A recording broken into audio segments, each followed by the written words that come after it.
ਵਾਹਿਗੁਰੂ ਜੀ ਕਾ ਖਾਲਸਾ ਵਾਹਿਗੁਰੂ ਜੀ ਕੀ ਫਤਿਹ। अस्सलाम वालेकुम आदाब बर्ज मैं हाँ ਤੁਹਾਡੀ ਹੋਸਟ ਨੀਲਮ ਕੋਟ। ਮੈਂ ਟੀਵੀ 84 ਦੇ ਸਾਰੇ ਦਰਸ਼ਕਾਂ ਤੇ ਸਰੋਤਿਆਂ ਜੀ ਆਇਆਂ ਕਹਿੰਦੀਆਂ ਪ੍ਰੋਗਰਾਮ ਸੱਚੋ ਸੱਚ ਵਿੱਚ ਜਿਹੜੇ ਇਸ ਪ੍ਰੋਗਰਾਮ ਨਾਲ ਦੇਸ਼ਾਂ ਵਿਦੇਸ਼ਾਂ ਤੋਂ ਜੁੜ ਚੁੱਕੇ ਨੇ। ਖਾਲਸਾਨਾ ਅਫੇਅਰ ਸੈਂਟਰ ਦੇ ਸੰਚਾਲਕ ਡਾਕਟਰ ਅਮਰਜੀਤ ਸਿੰਘ ਜੀ ਰੋਜ਼ਾਨਾ ਦੀ ਤਰ੍ਹਾਂ ਸਟੂਡੀਓ ਵਿੱਚ ਮੇਰੇ ਨਾਲ ਸ਼ਾਮਲ ਨੇ। ਉਹਨਾਂ ਨਾਲ ਗੱਲਬਾਤ ਕਰਕੇ ਅੱਜ ਦੇ ਅਹਿਮ ਇਸ਼ੂਜ਼ ਉੱਪਰ ਉਹਨਾਂ ਤੋਂ ਉਹਨਾਂ ਦਾ ਤਜ਼ੀਆ ਜਾਣਦੇ ਹਾਂ।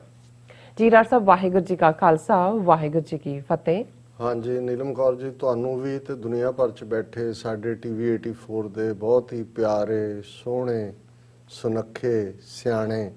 ਦਰਸ਼ਕਾਂ ਨੂੰ ਵੀ ਵਾਹਿਗੁਰੂ ਜੀ ਕਾ ਖਾਲਸਾ ਵਾਹਿਗੁਰੂ ਜੀ ਕੀ ਫਤਿਹ। ਤੇ ਸਾਡੇ ਬਹੁਤ ਹੀ ਪਿਆਰੇ ਮੁਸਲਮਾਨ ਭੈਣਾਂ ਭਰਾਵਾਂ ਨੂੰ अस्सलाम वालेकुम। जी ਡਾਕਟਰ ਸਾਹਿਬ ਜੀ ਆਇਆਂ ਨੂੰ ਪ੍ਰੋਗਰਾਮ ਸੱਚੋ ਸੱਚ ਵਿੱਚ ਬਹੁਤ ਮਿਹਰਬਾਨੀ। ਜੀ ਡਾਕਟਰ ਸਾਹਿਬ ਅੱਜ 6 ਅਕਤੂਬਰ 2020 1800 ਨਾਨਕਸ਼ਾਹੀ ਸੰਮਤ 552 ਦਾ ਦਿਨ ਹੈ ਤੇ ਡਾਕਟਰ ਸਾਹਿਬ ਪ੍ਰੋਗਰਾਮ ਸ਼ੁਰੂ ਕਰਨ ਤੋਂ ਪਹਿਲਾਂ ਅਸੀਂ ਆਪਣੇ ਦਰਸ਼ਕਾਂ ਤੇ ਸਰੋਤਿਆਂ ਨੂੰ ਹਮੇਸ਼ਾ ਤਰ੍ਹਾਂ ਦੱਸਿਓ ਵਿਊਅਰਸ, ਜੇ ਤੁਸੀਂ ਹੱਕ ਤੇ ਸੱਚ ਇਨਸਾਫ ਤੇ ਪੈਰਾ ਦਿੰਦਾ ਇੱਕੋ ਇੱਕ ਚੈਨਲ ਟੀਵੀ 84 ਨੂੰ ਦੇਖਣਾ ਚਾਹੁੰਦੇ ਹੋ ਤਾਂ ਤੁਸੀਂ ਦੇਖ ਸਕਦੇ ਸਪੈਕਟਰਮ ਕੇਬਲ, ਆਰਸੀਨ cable, Bell Fibe cable Canada, roku, ਚਾਦੂ ਬਾਕਸ, ਸ਼ਾਵਾ, ਫੇਸਬੁੱਕ ਟੀਵੀ 84 ਦੀ ਐਪ ਰਾਹੀਂ online streaming and IP box ਤੇ ਤੁਸੀਂ ਟੀਵੀ 84 ਨੂੰ ਦੇਖ ਸਕਦੇ ਹੋ। ਵਿਊਅਰਸ, ਜੇ ਤੁਸੀਂ ਟੀਵੀ 84 ਨਾਲ ਜਾਂ ਪ੍ਰੋਗਰਾਮ ਸੱਚੋ ਸੱਚ ਨਾਲ ਫੇਸਬੁੱਕ ਰਾਹੀਂ ਜੁੜੇ ਹੋ ਤਾਂ ਇਸ ਨੂੰ ਵੱਧ ਤੋਂ ਵੱਧ ਲਾਈਕ ਕਰੋ ਤੇ ਸ਼ੇਅਰ ਕਰੋ ਅਤੇ ਨਾਲ ਹੀ YouTube ਤੇ ਸਬਸਕ੍ਰਾਈਬ ਵੀ ਕਰੋ। ਇਹ ਵੀ ਦੱਸ ਦਈਏ ਕਿ ਤੁਸੀਂ ਟੀਵੀ 84 ਦੀ ਐਪ ਨੂੰ ਐਂਡਰੋਇਡ ਐਂਡ ਐਪ ਸਟੋਰ ਤੇ ਡਾਊਨਲੋਡ ਕਰਕੇ ਜੋ ਟੀਵੀ 84 ਦੀ ਲਾਈਵ ਸਟ੍ਰੀਮ ਹੈ ਉਸ ਨੂੰ ਤੁਸੀਂ 24 ਆਵਰਸ ਦੇਖ ਸਕਦੇ ਹੋ।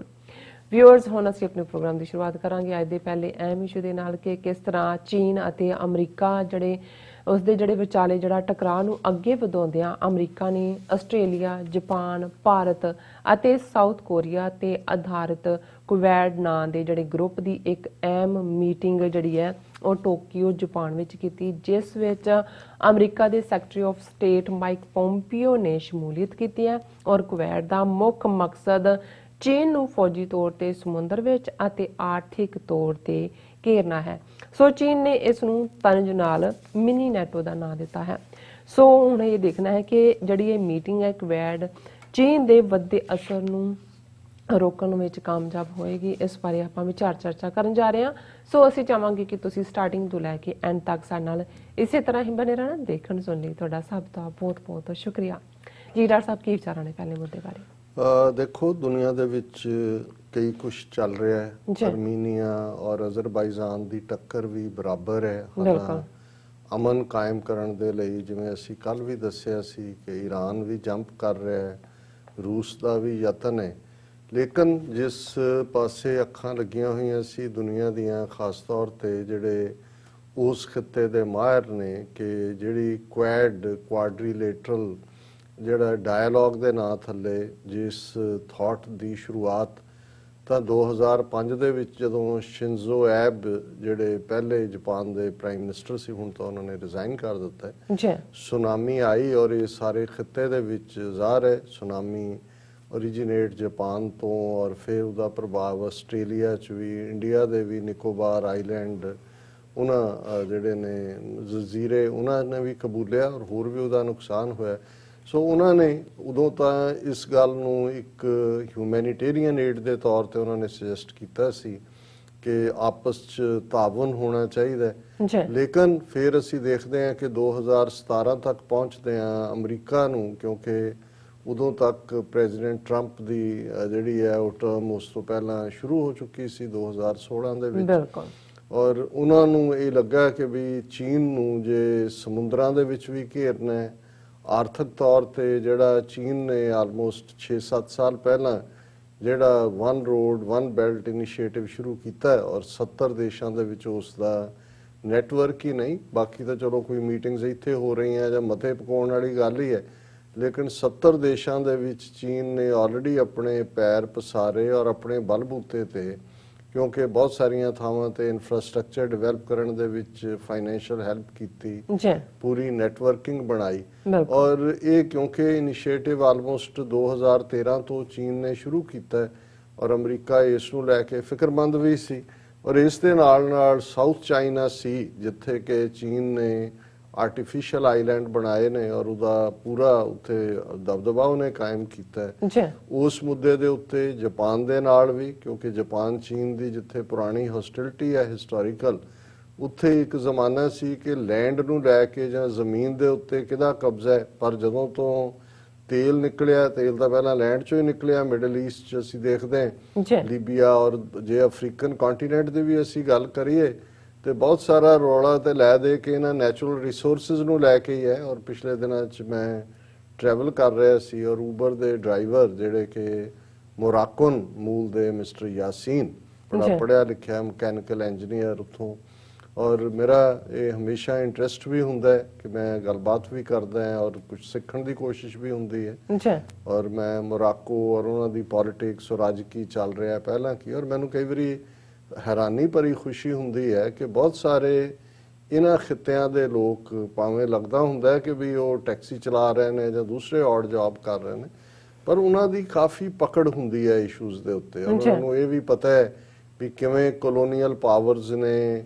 ਜਾ ਕੇ ਲੁੱਟਿਆ, ਔਰ ਅਫਰੀਕਨ ਖਾਸ ਤੌਰ ਤੇ ਸਮਝਦੇ ਨੇ ਕਿ ਭਾਈ ਸਾਡਾ ਦੁਸ਼ਮਣ ਜਿਹੜਾ ਹੈ ਉਹ ਸਭ ਤੋਂ ਪਹਿਲਾਂ ਤਾਂ ਸਾਡੇ ਨੈਚੁਰਲ ਰਿਸੋਰਸਿਸ ਹੀ ਸੀ, ਕਿ ਉੱਥੋਂ ਉਹਨਾਂ ਨੇ ਕਿਤੇ ਹੀਰੇ ਨਿਕਲ ਰਹੇ ਨੇ, ਕਿਤੇ ਗੋਲਡ ਨਿਕਲ ਰਿਹਾ ਹੈ, ਕਿਤੇ ਕੋਈ ਹੋਰ ਹੈ ਜਿਸ ਦੀ ਲੁੱਟ ਹੈ। ਔਰ ਉਹਨਾਂ ਨੇ ਕਿਹਾ ਵੀ ਦੂਸਰੀ ਸਾਡੀ ਤਰਾਸਦੀ ਜਾਂ ਟ੍ਰੈਜੇਡੀ ਉਦੋਂ ਹੋਈ ਕਿ ਜਦੋਂ ਭਾਵੇਂ ਅਸੀਂ ਇਹਨਾਂ ਤੋਂ ਜਾਨ ਵੀ ਛੁਡਾ ਲਈ, ਫਿਰ ਬਹੁਤ ਸਾਰਿਆਂ ਨੇ, ਉਹ ਇਟਲੀ ਹੋਏ, ਫਰਾਂਸ ਹੋਏ, ਸਪੇਨ ਹੋਏ, ਜਿਨ੍ਹਾਂ ਦਾ ਨਾਰਦਰਨ ਅਫਰੀਕਾ ਦੇ ਵਿੱਚ ਪ੍ਰਭਾਵ ਰਿਹਾ, ਉਹਨਾਂ ਨੇ ਅੱਗੋਂ ਟ੍ਰੀਟੀਜ਼ ਕਰ ਲਈਆਂ ਕਿ ਵੀ ਸਾਨੂੰ ਫਰੀडम ਦੇ ਰਹੇ ਨੇ, ਲੇਕਿਨ 99 ਸਾਲਾਂ ਦੀਆਂ ਉਹਨਾਂ ਨੇ ਅੱਗੋਂ ਜਿਹੜੀਆਂ ਨੇ ਉਹ ਐਗਰੀਮੈਂਟ ਸਾਈਨ ਕਰ ਲਏ। ਉਹਨਾਂ ਕਿਹਾ ਕਿ ਫਿਰ ਗੱਲ ਉੱਥੇ ਨਹੀਂ ਮੁੱਕੀ, ਜਿਹੜੇ ਉਹਨਾਂ ਦੇ ਸਬਸਟੀਚਿਊਟ ਆਏ ਉਹ ਟੋਟਲੀ ਕਰਪਟ ਸਿਸਟਮ, ਸਾਰੇ ਕਰਪਸ਼ਨ 'ਚ ਮੁਲਵਸ, ਔਰ ਨਤੀਜੇ ਦੇ ਤੌਰ ਤੇ ਆਮ ਲੋਕ ਇਹਦੇ ਬਾਵਜੂਦ ਕਿ ਉਹ ਤਰੱਕੀ ਦੇ ਰਾਹ ਤੇ ਪੈਣਾ ਚਾਹੁੰਦੇ ਨੇ, ਲੇਕਿਨ ਉਹਨਾਂ ਦੇ ਕਰਪਟ ਸਿਸਟਮ ਉਹਨਾਂ ਨੂੰ ਅੱਗੇ ਨਹੀਂ ਵਧਣ ਦਿੰਦੇ। ਸੋ ਕੁੱਲ ਮਿਲਾ ਕੇ ਇਹੀ ਕਹਾਣੀ ਅਸੀਂ ਜੇ ਇਹ ਦੇਖੀਏ ਕਿ ਵੀ ਸਮੁੰਦਰਾਂ 'ਚ ਪਹਿਲਾਂ ਤਾਂ ਲੜਾਈ ਸਮੁੰਦਰ ਦੇ ਰਾਹੀਂ ਵੋਏਜ ਸੀ ਕਿ ਸਮੁੰਦਰੀ ਸਫ਼ਰ ਹੈ, ਜੇ ਸਪੇਨ ਜਾਂ ਪੁਰਤਗਾਲ ਜਾਂ ਨਾਰਵੇ ਜਾਂ ਡੱਚ ਔਰ ਬ੍ਰਿਟਿਸ਼ਰਸ ਔਰ ਫ੍ਰੈਂਚ, ਇਹ ਸਾਰੇ ਕਿਉਂਕਿ ਸਮੁੰਦਰਾਂ ਦੇ ਕੰਢੇ ਹੀ ਨੇ, ਇਹਨਾਂ ਦੇ ਆਈਲੈਂਡ ਹੀ ਨੇ ਮੁਲਕਾਂ ਦੇ, ਔਰ ਇਹਨਾਂ ਨੇ ਚੰਗੇ ਬੇੜੇ ਬਣਾਏ, ਔਰ ਥਾਂ ਥਾਂ ਕੋਲੰਬਸ ਨੇ ਇੱਧਰ ਆ ਕੇ ਅਮਰੀਕਾ ਲੱਭਿਆ, ਵਾਸਕੋ ਡੀ ਗਾਮਾ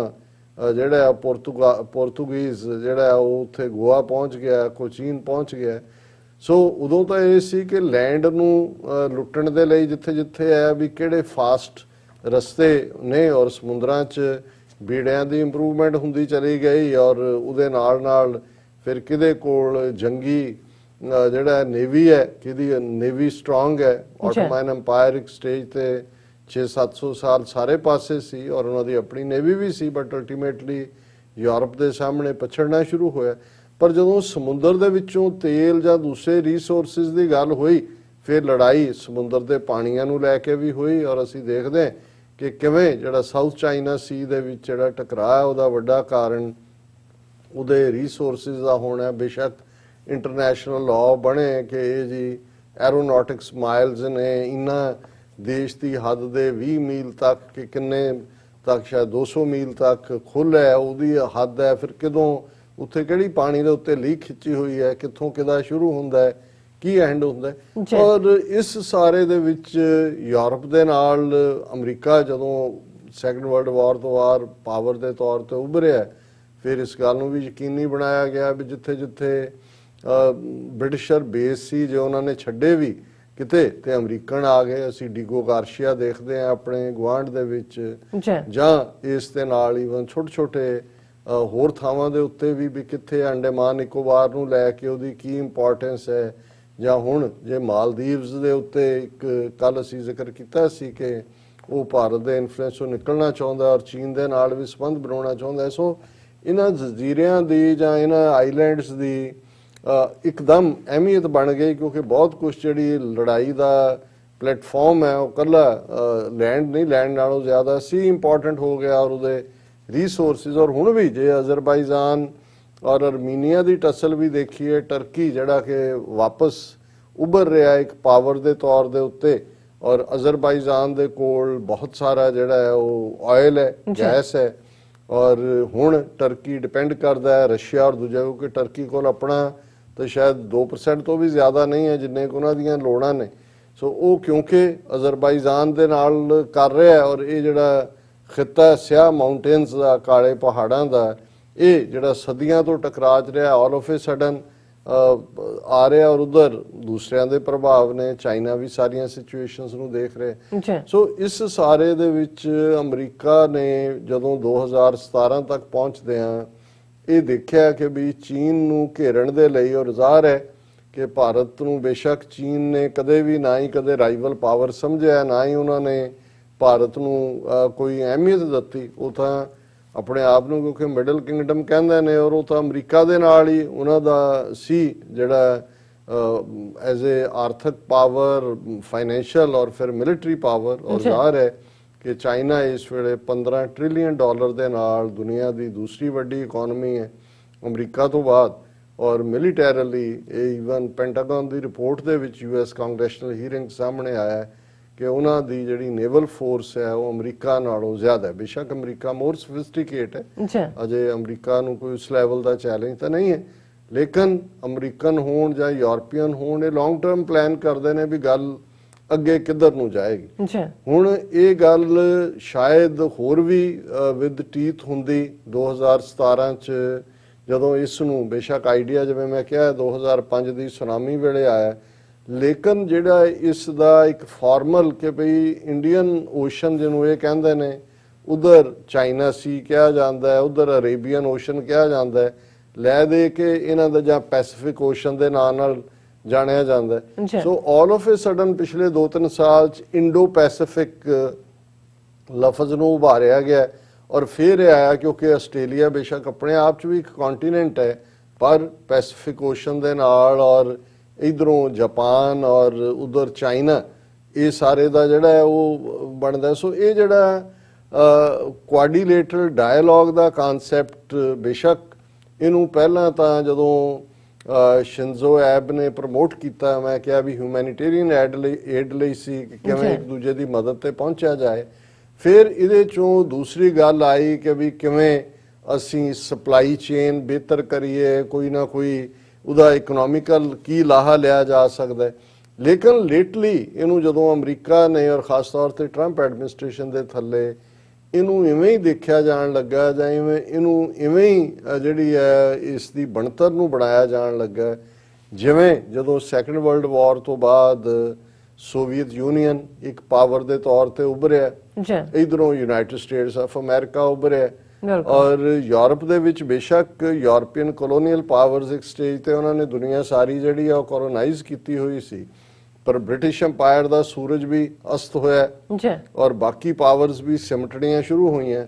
ਫਿਰ ਇਹ ਵੀ ਨਜ਼ਰ ਆਉਣ ਲੱਗਾ ਕਿ ਜਿਸ ਤੇਜ਼ੀ ਨਾਲ ਸੋਵੀਅਤ ਯੂਨੀਅਨ ਉੱਪਰ ਨੂੰ ਜਾ ਰਿਹਾ ਹੈ, ਸਾਰੀਆਂ ਯੂਰਪੀਅਨ ਪਾਵਰਸ ਮਿਲ ਕੇ ਵੀ ਸੋਵੀਅਤ ਯੂਨੀਅਨ ਦਾ ਮੁਕਾਬਲਾ ਨਹੀਂ ਕਰ ਸਕਦੀਆਂ। ਔਰ ਉਹਦੇ ਚੋਂ ਕਨਸੈਪਟ ਨੈਟੋ ਦਾ ਨਿਕਲਿਆ, ਅਮਰੀਕਾ ਹੀ ਉਹਨੂੰ ਸਪੀਅਰ ਹੈਡ ਕਰਦਾ ਸੀ, ਨਾਨ ਅਲਾਈਨਡ ਟੀਟੀ ਆਰਗੇਨਾਈਜੇਸ਼ਨਸ। ਔਰ ਨੈਟੋ ਦਾ ਮਕਸਦ ਜਿਹਨੂੰ ਅਮਰੀਕਾ ਨੇ ਹੀ ਖੜਾ ਕੀਤਾ ਔਰ ਫੁੱਲ ਬੈਕਿੰਗ ਸੀ, ਮਤਲਬ ਸੋਵੀਅਤ ਯੂਨੀਅਨ ਨੂੰ ਕੰਟੇਨ ਕਰਨਾ ਸੀ, ਉਸਦੀ ਪਾਵਰ ਨੂੰ। ਔਰ ਪ੍ਰੋਜੈਕਟ ਤਾਂ ਇਹੀ ਕੀਤਾ ਗਿਆ ਕਿ ਵੱਡਾ ਖਤਰਾ ਹੈ, ਕਿਉਂਕਿ ਜੇ ਅਸੀਂ ਯੂਰਪ ਦੇ ਵਿੱਚ ਵੀ ਦੇਖੀਏ ਕਿ ਜਿਹੜਾ ਈਸਟਰਨ ਯੂਰਪ ਹੈ ਉਹ ਆਲਰੇਡੀ ਸੋਵੀਅਤ ਯੂਨੀਅਨ ਦੇ ਪ੍ਰਭਾਵ ਥੱਲੇ ਸੀ। ਜਰਮਨੀ ਡਿਵਾਈਡ ਹੋਇਆ, ਈਸਟ ਜਰਮਨੀ ਸੀ, ਪੋਲੈਂਡ ਸੀ, ਚੈਕੋਸਲੋਵਾਕੀਆ ਸੀ, ਹੰਗਰੀ ਸੀ ਜਿਹੜਾ ਉਹਨਾਂ ਨੇ ਬਾਅਦ ਦੇ ਵਿੱਚ ਜਿੱਥੇ ਉਹਨਾਂ ਦੀ ਫੌਜ ਗਈ। ਸੋ ਈਸਟਰਨ ਯੂਰਪ ਦੇ ਵਿੱਚ ਸੋਵੀਅਤ ਯੂਨੀਅਨ ਦੇ ਪ੍ਰਭਾਵ ਤੋਂ ਇਹ ਸੀ ਕਿ ਵੀ ਕਿਤੇ ਵੀ ਉਹ ਦੂਸਰੇ ਪਾਸੇ ਮਾਰਚ ਕਰ ਸਕਦਾ ਹੈ, ਔਰ ਉਹਦੇ ਚੋਂ ਨੈਟੋ ਆਇਆ। ਔਰ ਜ਼ਾਹਰ ਹੈ ਕਿ ਟਰੰਪ ਐਡਮਿਨਿਸਟ੍ਰੇਸ਼ਨ ਤੱਕ ਪਹੁੰਚਦੇ ਆ ਨੈਟੋ ਦਾ ਹਾਲ ਫਿਰ ਜੋ ਹੋ ਗਿਆ ਜਾਂ ਕਰ ਦਿੱਤਾ ਗਿਆ ਕਿ ਜੀ ਅਸੀਂ ਜੇ ਨੈਟੋ ਨੂੰ ਸਾਰੀ ਫੰਡਿੰਗ ਅਸੀਂ ਕਿਉਂ ਕਰੀਏ, ਪ੍ਰੋਟੈਕਟ ਅਸੀਂ ਉਹਨਾਂ ਨੂੰ ਕਿਉਂ ਕਰੀਏ, they should pool more money, they should come up with this that। ਔਰ ਇਹਦੇ 'ਚ ਵੀ ਕੋਈ ਸ਼ੱਕ ਨਹੀਂ ਹੈ ਕਿ ਜਦੋਂ ਅਮਰੀਕਨ ਰਵੱਈਆ ਨੈਟੋ ਪ੍ਰਤੀ ਬਦਲਿਆ ਜਾਂ ਵਕਤ ਦੇ ਨਾਲ ਸੋਵੀਅਤ ਯੂਨੀਅਨ ਵੀ ਕੋਲੈਪਸ ਹੋ ਗਿਆ, 15 ਉਹਨਾਂ ਦੇ ਖਿੱਤੇ ਬਣ ਗਏ, ਰਸ਼ੀਆ ਆਮ ਵਾਂਗ ਹੋ ਗਿਆ। ਫਿਰ ਜਿਹੜਾ ਯੂਰਪੀਅਨ ਕੰਟਰੀਜ਼ ਦਾ ਉਹਨਾਂ ਨੇ ਇਨ ਦਾ ਮੀਨ ਟਾਈਮ ਆਪਣੀ ਯੂਰਪੀਅਨ ਪਾਰਲੀਮੈਂਟ ਦਾ ਕਨਸੈਪਟ ਉਭਾਰਿਆ ਹੈ। ਕਾਮਨਵੈਲਥ ਦਾ ਕਨਸੈਪਟ ਪਹਿਲਾਂ ਹੀ ਸੀ, ਜੇ ਕਾਮਨਵੈਲਥ ਜਿਹਨੂੰ ਬ੍ਰਿਟਿਸ਼ ਕਾਮਨਵੈਲਥ ਹੈ ਜਾਂ ਦੂਸਰਾ। ਸੋ ਉਹਨਾਂ ਨੂੰ ਵੀ ਲੱਗਾ ਕਿ ਬਈ ਹੁਣ ਰਸ਼ੀਆ ਕਮਜ਼ੋਰ ਹੈ, ਡਾਇਰੈਕਟ ਵਾਰ ਦਾ ਨਹੀਂ ਹੈ। ਔਰ over A period of time 50s ਤੋਂ ਬਾਅਦ, ਕਿਉਂਕਿ ਸਭ ਤੋਂ ਪਹਿਲਾਂ ਅਮਰੀਕਾ ਐਟੋਮਿਕ ਪਾਵਰ ਸੀ, ਫਿਰ ਰਸ਼ੀਆ ਬਣਿਆ, but over A period of time Britain ਔਰ ਫਰਾਂਸ ਵੀ ਐਟੋਮਿਕ ਪਾਵਰਸ ਨਿਊਕਲੀਅਰ ਪਾਵਰਸ ਬਣੇ ਜੀ ਔਰ ਫਿਰ ਇਹ ਨਹੀਂ ਹੋਇਆ ਕਿ ਕੋਈ ਉੱਥੇ ਕਿਸੇ ਨੂੰ ਫੌਜ ਭੇਜ ਕੇ ਉਹ ਹਾਂ ਜਿਹੜੇ ਉਹਨਾਂ ਦੀ ਪੈਰੀਫਰੀ ਤੇ ਨੇ ਜਿਵੇਂ ਅਸੀਂ ਜਾਰਜੀਆ ਦੇ ਮੁੱਦੇ ਤੇ ਦੇਖਿਆ ਕਸ਼ਮਕਸ਼, ਫਿਰ ਕ੍ਰੀਮੀਆ ਨੂੰ ਜਦੋਂ ਐਨੈਕਸ ਕੀਤਾ ਜਾਂ ਹੁਣ ਥੋੜਾ ਬਹੁਤ ਟਰਕੀ ਨੂੰ ਲੈ ਕੇ, ਟਰਕੀ ਕਦੇ ਵੀ ਰੈਗੂਲਰ ਮੈਂਬਰ ਉਹਨੂੰ ਯੂਰਪੀਅਨ ਯੂਨੀਅਨ ਦਾ ਨਹੀਂ ਬਣਾਇਆ ਗਿਆ, ਹਾਲਾਂ ਨੈਟੋ ਦਾ ਮੈਂਬਰ ਤਾਂ ਉਹ ਹੈ। ਸੋ ਉਹਦੇ ਥੱਲੇ ਉਨਾ ਖਰਿਆ ਕਿ ਸਕਰਮਿਸ਼ ਹੋਈ ਥੋੜੀ ਬਹੁਤ, ਜਿਹੜੀ ਹੈ ਉਹ ਸੈਂਕਸ਼ਨਸ ਲੱਗ ਗਈਆਂ ਰਸ਼ੀਆ ਤੇ ਲੱਗੀਆਂ ਜਾਂ ਦੂਜਾ। ਹੁਣ ਜਦੋਂ ਜ਼ਾਹਰ ਹੈ ਕਿ ਵੀ ਇਧਰੋਂ ਚੈਲੰਜ ਖਤਮ ਹੋ ਗਿਆ ਔਰ ਇਧਰ ਚੀਨ ਦੇ ਚੈਲੰਜ ਨੂੰ ਕਰਨ ਦੇ ਲਈ ਉਹਨਾਂ ਨੇ ਜਦੋਂ ਇਹ ਕੁਆਡਰੀਲੇਟਰਲ ਡਾਇਲੋਗ ਦੀ ਲਾਈਨ ਜਿਹਦੇ ਵਿੱਚ Australia, Japan, India, south Korea, ਹੁਣ ਇਹਨਾਂ ਨੂੰ ਸਾਊਥ ਕੋਰੀਆ ਤੋਂ ਹੁਣ ਥੋੜਾ ਜਿਹਾ ਸਟੈਪ ਬੈਕ ਕੀਤਾ ਲੱਗਦਾ ਕਿਉਂਕਿ ਜਿਹੜੀ ਇਹ ਸਾਰਾ ਇਸ਼ੂ ਮੈਂ ਇਸ ਲਈ ਡਿਸਕਸ ਕਰ ਰਿਹਾ ਹਾਂ ਕਿ ਕੱਲ ਜਿਹੜੀ ਬੜੀ ਅਹਿਮ ਮੀਟਿੰਗ 2019 ਤੋਂ ਬਾਅਦ, ਬੇਸ਼ੱਕ ਆਈਡੀਆ 2017 ਚ ਫਰਦਰ ਪੁਸ਼ ਹੋਇਆ ਲੇਕਿਨ ਨਿਊਯਾਰਕ ਚ ਸਤੰਬਰ ਦੇ ਮਹੀਨੇ ਉਹ ਵੀ ਜਦੋਂ UN ਜਨਰਲ ਅਸੈਂਬਲੀ ਦਾ ਸੈਸ਼ਨ ਸੀ ਉਦੋਂ ਇੱਕ ਪਹਿਲੀ ਮੀਟਿੰਗ ਕੁਆਡ ਦੀ ਨਿਊਯਾਰਕ ਦੇ ਵਿੱਚ ਹੋਈ ਔਰ ਉਸ ਤੋਂ ਬਾਅਦ ਅਸੀਂ ਦੇਖਦੇ ਹਾਂ ਕਿ ਫੈਬਰੂਅਰੀ 2020 ਤੱਕ ਪਹੁੰਚਦੇ ਹਾਂ ਕੋਵਿਡ-19 ਆ ਗਿਆ, ਉਹਦਾ ਪ੍ਰਭਾਵ ਜਿਹੜਾ ਹੈ ਉਹ ਚੀਨ ਚੋਂ ਵੁਹਾਨ ਚੋਂ ਨਿਕਲਦਾ ਹੈ ਔਰ ਉਹਦਾ ਜਾਪਾਨ ਵੀ ਉਸ ਦਾ ਨਿਸ਼ਾਨਾ ਬਣਦਾ ਹੈ ਔਰ ਫਿਰ ਆਸਟ੍ਰੇਲੀਆ 'ਚ ਵੀ ਉਸ ਦਾ ਸਪਰੈਡ ਹੁੰਦਾ ਹੈ, ਬੇਸ਼ੱਕ ਉਸ ਲੈਵਲ ਤੇ ਨਹੀਂ। ਇੰਡੀਆ ਤਾਂ ਹੁਣ ਅਮਰੀਕਾ ਤੋਂ ਬਾਅਦ 6 ਮਿਲੀਅਨ ਤੋਂ ਜ਼ਿਆਦਾ ਕੇਸ, ਲੱਖ ਤੋਂ ਜ਼ਿਆਦਾ ਲੋਕ ਮਰ ਗਏ ਔਰ ਅਮਰੀਕਾ 'ਚ 2 ਲੱਖ ਤੋਂ ਜ਼ਿਆਦਾ ਮਰੇ। ਇੰਡੀਆ ਦੀ 1/4 ਇਕਨੋਮੀ ਉੜ ਗਈ, ਅਮਰੀਕਾ ਵੀ ਇਕਨੋਮਿਕਲੀ ਥੱਲੇ ਨੂੰ ਗਿਆ ਔਰ ਇਸ ਨਤੀਜੇ ਦੇ ਤੌਰ ਤੇ ਉਹ ਜਿਹੜਾ ਪਾਰਟ ਨਵੰਬਰ ਦੀਆਂ ਚੋਣਾਂ ਤੋਂ ਪਹਿਲਾਂ ਤੱਕ ਇਸ ਕੁਆਡ ਦੇ ਜਦੋਂ ਕਰੰਟ ਟਰੰਪ ਐਡਮਿਨਿਸਟ੍ਰੇਸ਼ਨ ਨੇ ਚਾਈਨਾ ਨੂੰ ਟਾਰਗੇਟ ਕੀਤਾ ਤਾਂ ਜ਼ਾਹਰ ਹੈ ਕਿ ਉਹ ਇੱਕ ਬਿਲਟ ਅਪ ਕਰ ਰਹੇ ਸੀ ਕਿ ਅਸੀਂ ਕੱਲਾ ਇਹੀ ਨਹੀਂ ਹੈ ਕਿ ਉਹਨਾਂ ਦੇ ਅਸੀਂ ਕੰਮ ਟੈਰਿਫ ਲਾਇਆ ਚੀਨ ਦੇ ਉੱਤੇ ਜਾਂ ਦੂਜਾ ਦੇਖੋ ਅਸੀਂ ਉਹਦੇ ਪਾਣੀਆਂ ਦੇ ਨੇੜੇ ਤੇੜੇ ਔਰ ਲੈਂਡ ਦੇ ਉੱਤੇ ਵੀ ਜੋ ਭਾਰਤ ਔਰ ਚੀਨ ਦਾ ਟਕਰਾਅ ਜਿਹੜਾ ਉਹ ਸਿੰਸ ਮਈ ਚੱਲ ਰਿਹਾ ਸੀ, ਜੂਨ ਦੀ ਮਿਡਲ ਆਫ ਜੂਨ ਦੇ ਵਿੱਚ ਜ਼ਿਆਦਾ ਹੋਇਆ ਔਰ ਅਜੇ ਵੀ eyeball to eyeball and toe to toe ਦੋਨੋਂ ਫੌਜਾਂ ਖੜੀਆਂ ਨੇ ਲੱਖ ਲੱਖ ਫੌਜ। ਹੁਣ ਕਿਉਂਕਿ ਉਹ ਆਲਰੇਡੀ ਕਾਫੀ ਕੁਝ ਕਲੈਪਸ ਹੋਇਆ ਔਰ ਚਾਈਨਾ ਨੇ ਇਸ ਸਾਰੇ ਦੌਰ 'ਚ ਜਿੱਥੇ ਆਪਣੀ ਸਿਚੁਏਸ਼ਨ ਤੇ ਕਾਬੂ ਪਾਇਆ ਉਹਨੇ ਡੋਲ ਆਊਟ ਕੀਤੀ ਮਨੀ ਮਦਦ ਦੇ ਲਈ ਔਰ ਫਿਰ ਜਿਹੜਾ ਚਾਈਨਾ ਨੂੰ ਘੇਰਨ ਦੀ ਲਾਈਨ ਸੀ ਅਸੀਂ ਵਰਲਡ ਹੈਲਥ ਆਰਗੇਨਾਈਜੇਸ਼ਨ ਦੇ ਹਵਾਲੇ ਨਾਲ ਦੇਖਿਆ ਕਿ ਉੱਥੇ ਵੀ ਅਮਰੀਕਾ ਕਾਮਯਾਬ ਨਹੀਂ ਹੋਇਆ, ਹੋਰ ਵੀ ਕੋਈ ਫੀਲਡ ਨਹੀਂ ਹੈ। ਔਰ ਮੈਂ ਇਹ ਵੀ ਜਾਂਦਾ ਦੱਸ ਦਿਆਂ ਕਿ ਕੋਵਿਡ-19 ਦੇ ਹਵਾਲੇ ਨਾਲ ਅੱਜ WHO ਵਰਲਡ ਹੈਲਥ ਆਰਗੇਨਾਈਜੇਸ਼ਨ ਦੇ ਜਿਹੜੇ ਮੇਨ ਨੇ ਡਾਇਰੈਕਟਰ ਜਨਰਲ ਮਿਸਟਰ ਟੈਡਰਸ ਉਹਨਾਂ ਨੇ ਕਿਹਾ ਕਿ ਜੀ ਮੋਸਟ ਲਾਈਕਲੀ ਦਸੰਬਰ ਤੱਕ ਜਿਹੜੀ ਹੈ ਕੋਵਿਡ-19 ਦੀ ਵੈਕਸੀਨ ਆ ਜਾਏਗੀ। ਹਾਲਾਂਕਿ ਕੋਈ ਰਿਲਾਇਬਲ ਹੋਰ ਰਿਪੋਰਟ ਇਹਦੇ ਤੇ ਕੋਟ ਨਹੀਂ ਕੀਤੀ। ਮੈਨੂੰ ਲੱਗਦਾ ਹੈ ਕਿ ਵੀ ਇਹ ਜਿਵੇਂ ਅਸੀਂ ਮੈਗਿਲ ਯੂਨੀਵਰਸਿਟੀ ਕੈਨੇਡਾ ਦੇ ਐਕਸਪਰਟਸ ਦੀ ਗੱਲ ਕੀਤੀ ਸੀ ਕਿ ਉਹਨਾਂ ਨੇ ਜਿਹੜਾ ਕਿਹਾ ਕਿ ਵੀ ਨੈਕਸਟ ਈਅਰ ਫਾਲ ਤੱਕ ਔਰ ਮੇਬੀ ਬਾਈ ਦਾ ਇਵਨ 2022 ਤੇ ਮੈਨੂੰ ਇਹ ਜਦੋਂ ਮੈਂ ਇਹਨਾਂ ਦਾ ਦੇਖਦਾ ਉਹਨਾਂ ਦਾ ਆਇਆ ਇਹਨਾਂ ਦੇ ਐਕਸਪਰਟਸ ਆਇਆ ਟਰੰਪ ਸਾਹਿਬ ਜਿਹੜੇ ਹਸਪਤਾਲ ਚੋਂ ਦੌੜ ਗਏ 3 ਦਿਨ ਬਾਅਦ ਉਹਨਾਂ ਨੇ ਟਵੀਟ ਕਰਤਾ ਕਿ ਕੋਈ ਨਹੀਂ ਡਰਨ ਦੀ ਲੋੜ ਇਹਦੇ ਤੋਂ, ਇਹ ਤਾਂ ਇਹਦੇ ਨਾਲ ਫਲੂ ਨਾਲ ਜ਼ਿਆਦਾ ਲੋਕ ਮਰਦੇ ਆ ਜਾਂ ਔਰ ਇਹ ਕੋਈ ਫਲੂ ਤੋਂ ਵੀ ਫਲੂ ਵਾਂਗ ਉਸ ਤੋਂ ਵੀ ਘੱਟ ਹੈ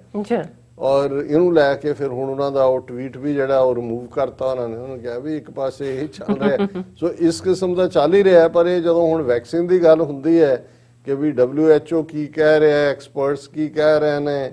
ਉਧਰ 15 ਅਗਸਤ ਨੂੰ ਕੱਢ ਦੇਣੀ ਸੀ ਰਾਮਦੇਵ ਨੇ ਔਰ ਮੋਦੀ ਨੇ ਤੇ ਫਿਰ ਮੈਨੂੰ ਉਹ ਆਂਦਾ ਹੈ ਖਿਆਲ ਵੀ ਤੁਸੀਂ ਜਦੋਂ ਕਦੇ ਪਹਾੜਾਂ ਤੇ ਜਾਓ ਉੱਥੋਂ ਦੇ ਸਬ ਕੰਟੀਨੈਂਟ ਦੇ ਤਾਂ ਬਹੁਤ ਵਾਰ ਤੁਹਾਨੂੰ ਜਦੋਂ ਤੁਸੀਂ ਪੁੱਛਦੇ ਹੋ ਵੀ ਫਲਾਂ ਥਾਂ ਤੁਹਾਨੂੰ ਦੱਸਿਆ ਜਾਂਦਾ ਵੀ ਉਹ ਥਾਂ ਦੇਖਣ ਵਾਲੀ ਹੈ ਬਹੁਤ ਵਾਰੀ ਤੁਰਨਾ ਹੀ ਪੈਂਦਾ ਹੈ। ਤੁਸੀਂ ਮੀਲ ਤੁਰਦੇ ਹੋ ਤੇ ਤੁਰ ਕੇ ਤੁਸੀਂ ਫਿਰ ਜਿਹਨੂੰ ਕਿਸੇ ਨੂੰ ਪੁੱਛਦੇ ਹੋ ਕਿ ਕਿੱਥੇ ਹੈ ਉਹ ਕਹਿੰਦਾ ਬਸ ਆ 2 ਮੋੜ ਮੋੜੋ ਤੇ ਨਾਲ ਹੀ ਹੈ। ਉਹ ਤੁਸੀਂ ਕਈ ਮੋੜ ਮੁੜ ਜਾਂਦੇ ਹੋ ਤੇ ਫਿਰ ਉੱਥੇ ਪੁੱਛਦੇ ਹੋ ਤੇ ਉਦਾਂ ਦਾ ਹੀ ਜਵਾਬ ਅੱਗੋਂ ਹੁੰਦਾ ਕਿਉਂਕਿ ਉਹਨਾਂ ਨੇ ਤਾਂ ਉਹਨਾਂ ਦੇ ਇਸ ਜਵਾਬ 'ਚ ਕੋਈ ਬੇਈਮਾਨੀ ਨਹੀਂ ਹੁੰਦੀ। ਉਹਨਾਂ ਨੇ ਉਹ ਥਾਵਾਂ ਗਾਈਆਂ ਹੁੰਦੀਆਂ ਨੇ ਉਹਨਾਂ ਦੇ ਲਈ ਉਹ ਮੋੜ ਮੁੜ ਕੇ ਉਹ ਹੀ ਆ ਗਿਆ ਜੀ ਉਹ ਹੈ ਤੇ ਜਿਹੜੇ ਮੈਦਾਨਾਂ ਵਾਲੇ ਜਾਂ ਦੂਸਰੇ ਲੋਕ ਨੇ ਜਿਨ੍ਹਾਂ ਨੇ ਤੁਰਿਆ ਨਹੀਂ ਹੁੰਦਾ ਔਰ ਪਹਾੜਾਂ ਤੇ ਤੁਰਨਾ ਵੀ ਸੌਖਾ ਨਹੀਂ ਹੁੰਦਾ ਉੱਚੀ ਨੀਵੀਂ ਥਾਂ ਤੇ। ਸੋ ਮੈਨੂੰ ਬਹੁਤ ਵਾਰੀ ਵੈਕਸੀਨ ਜਦੋਂ ਬਾਰੇ ਆਉਂਦਾ ਤਾਂ ਮੈਨੂੰ ਉਹੀ ਲੱਗਦਾ ਹੁੰਦਾ ਕਿ ਬਸ ਅਗਲਾ ਮੋੜ ਮੁੜ ਜਾਓ, ਬਸ ਉੱਥੇ ਹੀ ਹੈ, ਬਹੁਤ ਹੀ ਦੂਰ ਨਹੀਂ ਹੈ। ਔਰ ਇਸ ਹਾਲਤ 'ਚ ਹੁਣ ਪ੍ਰੈਜ਼ੀਡੈਂਸ਼ੀਅਲ ਇਲੈਕਸ਼ਨ 3 ਨਵੰਬਰ 4 ਹਫ਼ਤੇ, ਸੋ ਮੈਂ ਸਮਝਦਾ ਵੀ ਇਹ ਜਿਹੜੀ ਮੀਟਿੰਗ ਕੁਆਡ ਦੀ ਪੁਸ਼ ਕੀਤੀ, ਹਾਲਾਂਕਿ secretary of state Mike Pompeo ਉਹਨਾਂ ਨੇ ਮੰਗੋਲੀਆ ਵੀ ਜਾਣਾ ਸੀ, ਇੱਕ ਹੋਰ ਮੁਲਕ 'ਚ ਵੀ ਜਾਣਾ ਸੀ, ਉਹਨਾਂ ਨੇ ਉਹ ਸਾਰੇ ਨੂੰ ਕੈਂਸਲ ਕੀਤਾ ਔਰ ਉੱਥੇ ਪਹੁੰਚ ਗਏ। ਉੱਥੇ ਮਿਸਟਰ ਜੈ ਸ਼ੰਕਰ ਵੀ ਆ ਗਏ ਜਿਹੜੇ ਇੰਡੀਆ ਦੇ ਫੋਰਨ ਮਿਨਿਸਟਰ ਨੇ, ਔਰ ਇਸੇ ਤਰ੍ਹਾਂ ਆਸਟ੍ਰੇਲੀਆ ਦੇ ਫੋਰਨ ਮਿਨਿਸਟਰ ਮੈਰਿਸ ਪੇਨ ਵੀ ਆਏ, ਔਰ ਜਾਪਾਨ ਦੇ ਫੋਰਨ ਮਿਨਿਸਟਰ ਤੋਸ਼ੀਮਿਤਸੂ ਮੋਟੀਗਾਈ, ਔਰ ਇਹਨਾਂ ਨੇ ਇਹ ਜਿਹੜੀ ਹੈ ਮੀਟਿੰਗ ਕੀਤੀ। ਹਾਲਾਂ ਕੋਈ ਜੁਆਇੰਟ ਸਟੇਟਮੈਂਟ ਇਹਦੇ ਤੇ ਨਹੀਂ ਦਿੱਤੀ ਗਈ, ਨਾ ਹੀ ਜੇ ਤੁਸੀਂ ਉਹਦੀ ਕਾਰਵਾਈ ਦੇਖੋ ਤਾਂ ਇਵੇਂ ਹੀ ਲੱਗਦਾ ਜਿਵੇਂ ਹੁੰਦਾ ਸੀ ਕਿ ਵੀ ਕਾਰਵਾਈ ਪਾਈ, ਕਿ ਵੀ ਉਹਨਾਂ ਨੇ ਕਰਕੇ ਇੱਥੇ ਕਹਿ ਸਕਦੇ ਨੇ ਕਿ ਜੀ ਅਸੀਂ ਕੀਤਾ, ਲੇਕਿਨ ਉੱਥੇ ਸਵਾਏ ਮਾਈਕ ਪੋਂਪੀਓ ਦੀ ਆਪਣੀ ਸਪੀਚ ਦੇ ਜਿਹਦੇ 'ਚ ਉਹਨਾਂ ਨੇ ਚਾਈਨਾ ਨੂੰ ਕੋਵਿਡ-19 ਦੇ ਲਈ ਵੀ ਜ਼ਿੰਮੇਵਾਰ ਦੱਸਿਆ, ਔਰ ਉਹਨਾਂ ਨੇ ਇਹਨਾਂ ਚਾਰਾਂ ਦੇਸ਼ਾਂ ਦੇ ਇਕੱਠ ਨੂੰ ਚਾਈਨਾ ਦੇ ਅਗੇਂਸਟ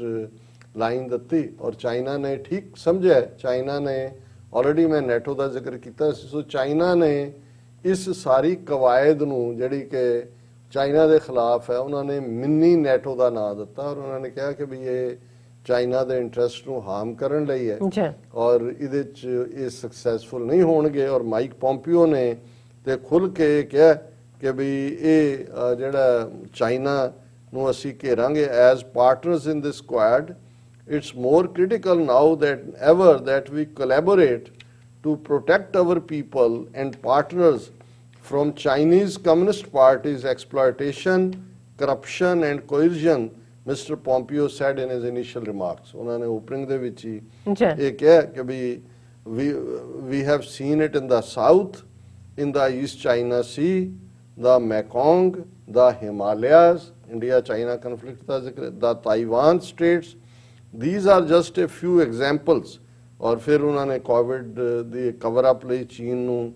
ਦੋਸ਼ੀ ਦੱਸਿਆ ਔਰ ਉਹਨੂੰ ਅਥੋਰੀਟੇਰੀਅਨ ਰਿਜੀਮ ਆਫ ਸਾਇਲੈਂਸਿੰਗ ਸਿਟੀਜ਼ਨਸ ਜਿਹਨਾਂ ਹੂ ਰੇਜ਼ ਦਾ ਅਲਾਰਮ, ਇਸ ਕਿਸਮ ਦੀ ਗੱਲ ਕੀਤੀ। ਪਰ ਜਿਹੜੀ ਅਸਲੀਅਤ ਹੈ ਕਿ ਹੁਣ ਜਿਹਨੂੰ ਮੈਂ ਵੀ ਕਲੋਜ਼ਲੀ ਵਾਚ ਕਰ ਰਿਹਾ ਸੀ ਕਿ ਵੀ ਜਦੋਂ ਦਾ ਚੀਨ ਭਾਰਤ ਡਾਇਰੈਕਟ ਕਨਫਲਿਕਟ ਦੀ ਲਾਈਨ ਸ਼ੁਰੂ ਹੋਈ ਹੈ, ਨਾ ਮੋਦੀ ਦੇ ਮੂੰਹ ਚਾਈਨਾ ਦਾ ਲਫ਼ਜ਼ ਨਿਕਲਿਆ। ਮੈਂ ਕਿਹਾ ਜੀ ਹੁਣ ਉੱਥੇ ਕੁਆਡ ਦੇ ਵਿੱਚ ਇਹਨਾਂ ਨੇ ਜਾਣਾ ਵੀ ਬਾਕੀ ਮੁਲਕ ਤਾਂ ਚਲੋ ਕੀ ਕਹਿਣਗੇ ਕੀ ਨਹੀਂ, ਜੈ ਸ਼ੰਕਰ ਕੀ ਕਹੇਗਾ, ਪਰ ਉਹਨੇ ਵੀ ਆਪਣੇ ਜਿਹਨੂੰ ਕਹਿੰਦੇ ਨੇ ਕਿ ਵੀ ਗੁਰੂ ਜਿਨ੍ਹਾਂ ਦੇ ਉੱਡਣੇ ਚੇਲੇ ਜਾਣ ਛੜਪ, ਜੇ ਮੋਦੀ ਨੇ ਚੀਨ ਨਹੀਂ ਕਿਹਾ ਤੇ ਉਹਨੇ ਵੀ ਕੋਈ ਚੀਨ ਦਾ ਲਫ਼ਜ਼ ਤੱਕ ਜਾਂ ਹੌਸਟਿਲਿਟੀ ਦਾ ਦੂਰ ਦੀ ਗੱਲ, ਚਾਈਨਾ ਲਫ਼ਜ਼ ਹੀ ਨਹੀਂ ਮੈਂਸ਼ਨ ਕੀਤਾ ਇਹਨੂੰ, ਕੋਆਪਰੇਸ਼ਨ ਔਰ ਇਹ ਉਹ ਦੇ ਥੱਲੇ। ਔਰ ਈਵਨ ਇੰਟਰਸਟਿੰਗਲੀ ਜਿਹੜਾ ਜਾਪਾਨ ਹੋਸਟ ਕਰ ਰਿਹਾ ਸੀ ਹੁਣ, ਕਿਉਂਕਿ ਮਿਸਟਰ ਜਿਹੜਾ ਸ਼ਿੰਜ਼ੋ ਐਬੇ ਤਾਂ ਹੈ ਨਹੀਂ, ਨਵੇਂ ਪ੍ਰਾਈਮ ਮਿਨਿਸਟਰ ਨੇ ਜਾਪਾਨ ਦੇ, ਔਰ ਉਹਨਾਂ ਨੇ ਜਿਹੜਾ ਇਹਦੇ 'ਚ ਯੋਸ਼ੀਦਾ ਮੂਗਾ ਜਿਹੜੇ ਨਿਊ PM ਨੇ, ਔਰ ਜਾਪਾਨ ਨੇ ਵੀ ਇਸ ਦੇ ਉੱਤੇ ਚੀਨ ਦਾ ਮੈਂਸ਼ਨ ਤੱਕ ਵੀ ਨਹੀਂ ਕੀਤਾ। ਔਰ ਉਹਨਾਂ ਦੀ ਜਿਹੜੀ ਫੋਰਨ ਮਿਨਿਸਟਰ ਮਿਸਿਸ ਪੇਨ ਨੇ ਇਹ ਕਿਹਾ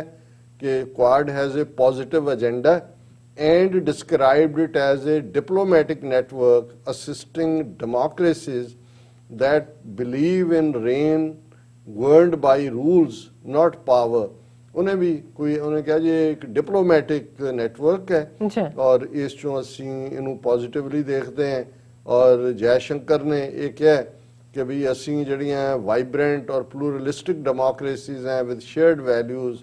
ਔਰ ਅਸੀਂ ਇਹ ਸਮਝਦੇ ਹਾਂ ਕਿ ਵੀ transparency, freedom of navigation in international seize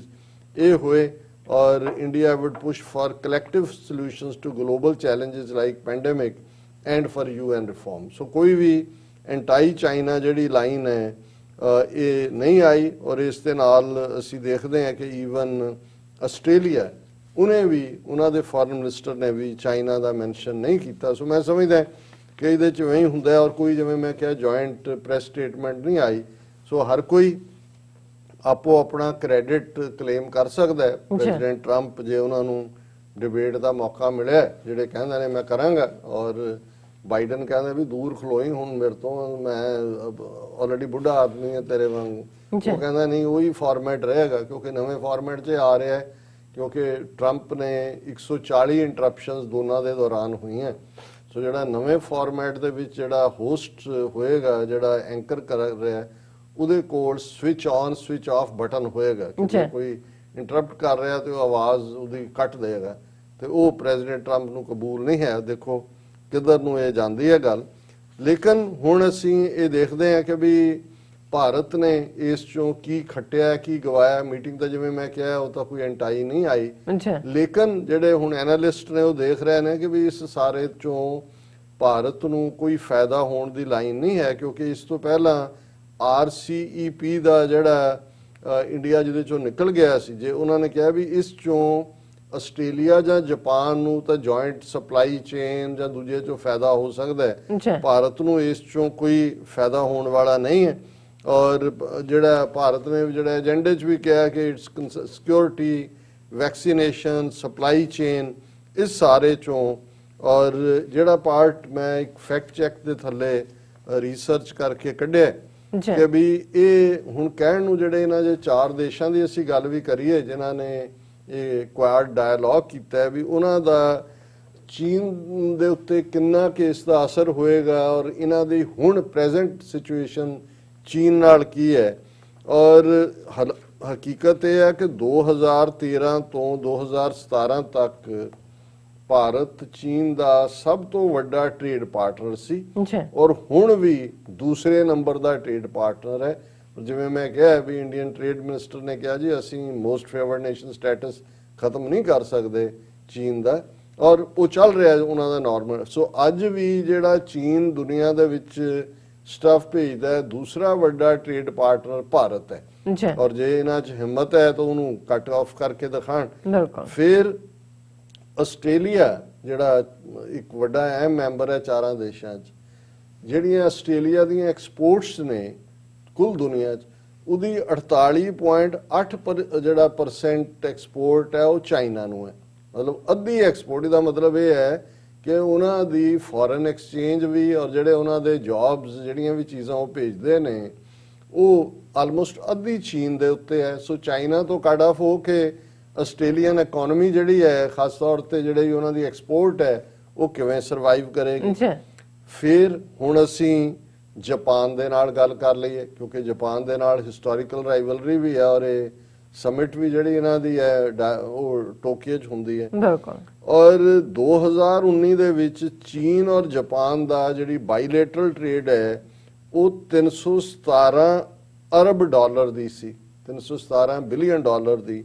ਸੀ। ਔਰ ਇਹ ਜਾਪਾਨ ਦੀ ਜਿਹੜੀ ਕੁੱਲ ਟ੍ਰੇਡ ਹੈ ਉਹਦਾ 20% ਹੈ। ਹੁਣ ਜੇ ਇੰਡੀਆ ਦਾ 1/4 ਉੱਡਿਆ ਤੇ ਉਹਨਾਂ ਦੀ ਇਕਨੋਮੀ ਕਰੋੜਾਂ ਜੌਬ ਗਏ, ਹੁਣ 20% ਜਾਪਾਨ ਦਾ ਜਿਹੜਾ ਟ੍ਰੇਡ ਹੈ ਉਹ ਚਾਈਨਾ ਦੇ ਨਾਲ ਹੈ ਔਰ ਇਹ ਜਿਹੜੀ ਡੀਲ ਹੈ ਉਹ 317 ਬਿਲੀਅਨ ਡਾਲਰ ਦੀ ਹੈ। ਜਾਪਾਨ ਕਿਵੇਂ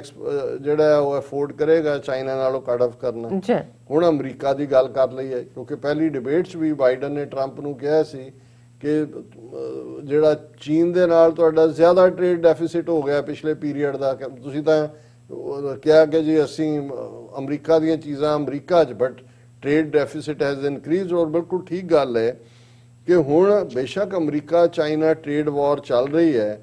ਲੇਕਿਨ 2019 ਦੇ ਵਿੱਚ ਜਿਹੜੀ ਬਾਈਲੈਟਰਲ ਟ੍ਰੇਡ ਹੋਈ ਅਮਰੀਕਾ ਔਰ ਚਾਈਨਾ ਦੀ ਉਹ 558 ਬਿਲੀਅਨ ਡਾਲਰ ਦੀ ਹੈ ਔਰ ਉਹਦੇ 'ਚ ਸਰਵਿਸਿਜ਼ ਸ਼ਾਮਲ ਨਹੀਂ ਨੇ। ਸਰਵਿਸਿਜ਼ ਦੇ ਨਾਲ ਤਾਂ ਇਹ 800-900 ਬਿਲੀਅਨ ਡਾਲਰ ਦੀ ਚਲੇ ਜਾਂਦੀ ਹੈ। ਸੋ ਇਹਦੇ ਬਾਵਜੂਦ ਕਿ ਟਰੰਪ ਦੀ ਕੀ ਪਾਲਿਸੀ ਰਹੀ ਐਡਮਿਨਿਸਟ੍ਰੇਸ਼ਨ ਦੀ, ਚਾਈਨਾ ਦੇ ਨਾਲ ਜਿਹੜੀ ਬਾਈਲੈਟਰਲ ਟ੍ਰੇਡ ਹੈ ਉਹ 558 ਅਰਬ ਡਾਲਰ ਬਿਲੀਅਨ ਡਾਲਰ ਦਾ ਹੋਇਆ।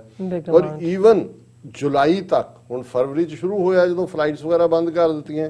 ਜੁਲਾਈ ਤੱਕ ਵੀ ਚੀਨ ਅਮਰੀਕਾ ਦੀ ਜਿਹੜੀ ਬਾਈਲੈਟਰਲ ਟ੍ਰੇਡ ਹੈ ਉਹ 290 ਬਿਲੀਅਨ ਡਾਲਰ ਦੀ ਹੈ, ਉਸ ਤੋਂ ਜ਼ਿਆਦਾ।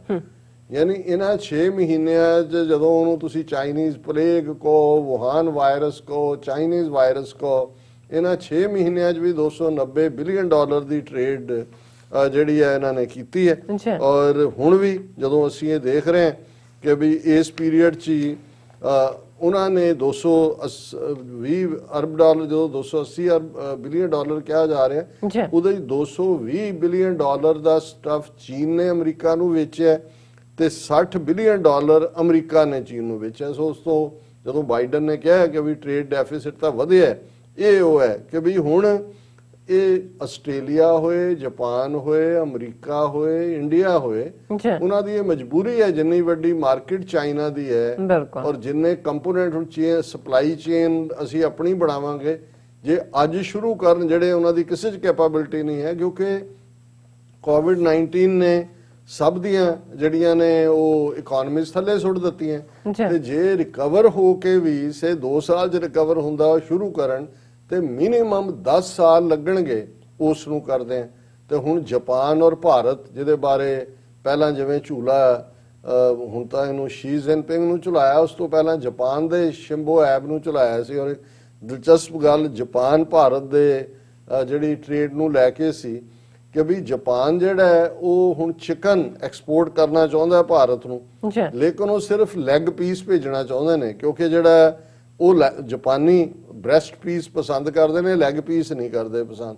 ਔਰ ਉਹਨਾਂ ਨੇ ਭਾਰਤ ਨੂੰ ਕਿਹਾ ਕਾਲੇ ਪੈ ਨੇ ਲਓ, ਤੇ ਭਾਰਤ ਕਹਿੰਦਾ ਕਿ ਵੀ ਸਾਨੂੰ ਤਾਂ ਤੁਸੀਂ ਉਹ ਦੇ ਰਹੇ ਹੋ ਜਿਹੜਾ ਤੁਹਾਡੇ ਕੰਮ ਦਾ ਨਹੀਂ। ਉਹ ਕਹਿੰਦਾ ਵੀ ਕੰਮ ਦਾ ਮਤਲਬ ਉਹਦੀ ਕੁੱਕੜ ਦੀ ਲੱਤ ਤੇ ਲਾਤੀ ਹੈ, ਉਹ ਤਾਂ ਨਹੀਂ ਬਦਲਦੀ। ਔਰ ਲੇਕਿਨ ਅਸਲੀ ਗੱਲ ਇਹ ਹੈ ਕਿ ਵੀ ਇਹ ਇਹਨਾਂ ਦੇ ਐਕਸਪਰਟਸ ਦਾ ਹੀ ਕਹਿਣਾ ਹੈ ਕਿ ਵੀ ਉਹ ਤਾਂ ਕਦੋਂ ਦਾ ਕਹਿ ਰਿਹਾ ਜਾਪਾਨ ਕਿ ਵੀ ਕਰੋ ਸ਼ੁਰੂ, ਪਰ ਉਹਨਾਂ ਨੂੰ ਇਹ ਹੈ ਵੀ ਸਾਡੀ ਜਿਹੜੀ ਪੋਲਟਰੀ ਇੰਡਸਟਰੀ ਹੈ, ਵੀ ਬਾਕੀ ਤਾਂ ਇਕਨੋਮੀ ਡਿੱਗੀ ਹੈ ਸਾਰੀ, ਉਹ ਪੋਲਟਰੀ ਇੰਡਸਟਰੀ ਵੀ ਖਤਮ ਹੋ ਜਾਏਗੀ। ਸੋ ਹੁਣ ਜੇ ਜਾਪਾਨੀਆਂ ਦੀਆਂ ਦੇ ਚਿਕਨ ਦੀਆਂ ਲੈਗਸ ਵੀ ਨਹੀਂ ਇੰਡੀਆ ਲੈਣ ਨੂੰ ਤਿਆਰ, ਤੇ ਹੁਣ ਇਹ ਤਾਂ ਨਹੀਂ ਹੈ ਵੀ ਜਾਪਾਨੀਆਂ ਨੇ ਫਿਰ ਭਾਰਤ ਨੂੰ ਖੁਸ਼ ਕਰਨ ਲਈ ਜਾਂ ਕਿਸੇ ਹੋਰ ਨੂੰ ਅਮਰੀਕਾ ਨੂੰ ਕਹਿਣ ਲਈ ਜਿਹੜੀ 20% ਟ੍ਰੇਡ ਉਹਨਾਂ ਦੀ ਚਾਈਨਾ ਨਾਲ ਹੈ ਉਹਨੂੰ ਥੋੜੀ ਉਹਨਾਂ ਨੇ ਸਪੋਇਲ ਕਰਨਾ। ਸੋ ਕੁੱਲ ਮਿਲਾ ਕੇ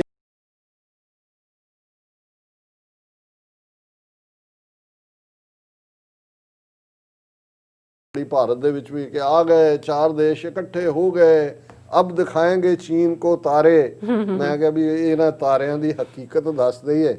ਕਿ ਇਹ ਤਾਰੇ ਅਸਮਾਨ 'ਚ ਨਹੀਂ ਨੇ, ਇਹ ਮੋਦੀ ਦਾ ਸੁਪਨਾ ਵਿਸ਼ਵ ਗੁਰੂ ਔਰ ਜਿਹੜੇ ਉਹਨਾਂ ਦੇ ਉੱਥੇ ਝੂਠੇ ਬੈਠੇ ਨੇ ਉਹਨੂੰ ਸਪਿਨ ਦੇਣ ਵਾਲੇ,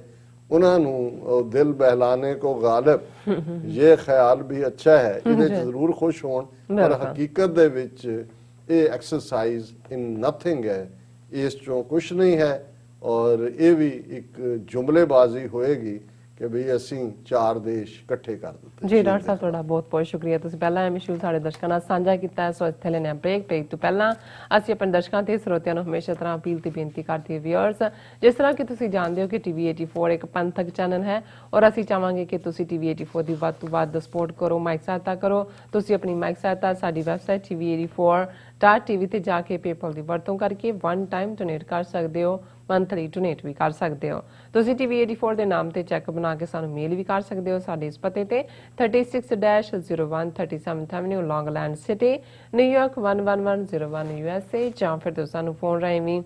ਸੰਪਰਕ ਕਰ ਸਕਦੇ ਹੋ ਸਾਡੇ ਫੋਨ ਨੰਬਰ ਤੇ 5164060694। Thank you so much viewers, ਵਿਚਾਰਾਂ ਦਾ ਸਿਲਸਿਲਾ ਇਸ ਤਰ੍ਹਾਂ ਚੱਲਦਾ ਰਹੇਗਾ। ਮਿਲਦੇ ਹਾਂ ਛੋਟੇ ਜਿਹੇ ਬ੍ਰੇਕ ਤੋਂ ਬਾਅਦ।